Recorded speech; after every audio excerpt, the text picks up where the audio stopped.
Link's much heralded arrival on the Wii was a long time coming, and Twilight Princess reminded everyone just why Zelda has endured for over 2 decades. Despite an innovative new control scheme, the game still followed the series' patented formula. Moving between familiar-looking dungeons and venues, it was a nostalgic romp through Hyrule. That is, until you finally ascended into the dreary, haunting heights of Snowpeak Mountain. Traversing a fierce blizzard, encountering a giant yeti, and racing down the slopes on a makeshift snowboard were the price of admission. Few environments, especially in the Zelda series, are introduced with such bravado. Your reward? An isolated mansion basked in the wintry snow of the mountains. A dungeon unlike anything Zelda veterans had seen before awaited in the hallways and chilly courtyards of Snowpeak ruins. Themes and atmospheres have always been staples of Zelda's various labyrinths, but Snowpeak Ruins had a personality that was distinctly different from the norm. A sickly woman snuggling up to a warm fire was a decidedly different first encounter. Next door was the familiar Yeti from earlier, hard at work in the kitchen trying to concoct a hearty broth for his love. You were a guest in these people's home, corrupted by the evil powers flowing from a single fragment of a mirror.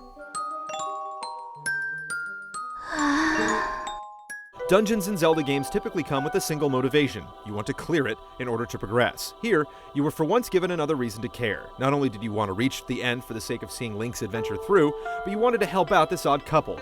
It wouldn't be easy, as nearly every single room was designed to work against Link's abilities. Slippery floors, rickety wooden beams, deep snow, and tight spaces combined their perilous efforts to thwart your progress, and an elaborate system for transporting cannonballs caused more than a few headaches. It was rare for a Zelda game to push back this hard, but it only made each step closer to the final showdown more gratifying than the last. The enemies were no pushovers either. Icy soldiers known as chill foes attacked relentlessly with their spears from a safe distance. They often came grouped together in large numbers to make life miserable. White wolf foes would toy with you, hounding you when you were vulnerable and retreating with haste to avoid your attacks. Freezards were giant ice monsters that would stop you dead in your tracks with a chilling wind, and their spawn would wreak havoc when frantically bouncing around after an attempt to smash them with your sword. Slaying the mini-boss, a nerve-wracking showdown in a claustrophobic hallway, earned you one of the coolest items in the game, the ball and chain, which let Link flip the script on his tormentors.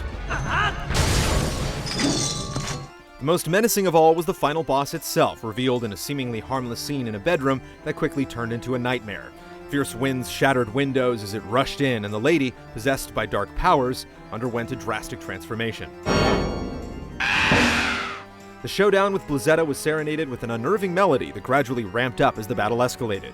Victory was bittersweet as you stood triumphant over the battered body of the poor girl. In the end, love conquered all, and a steamy embrace between the two lovers closed the book on one of Zelda's most unusual but memorable levels.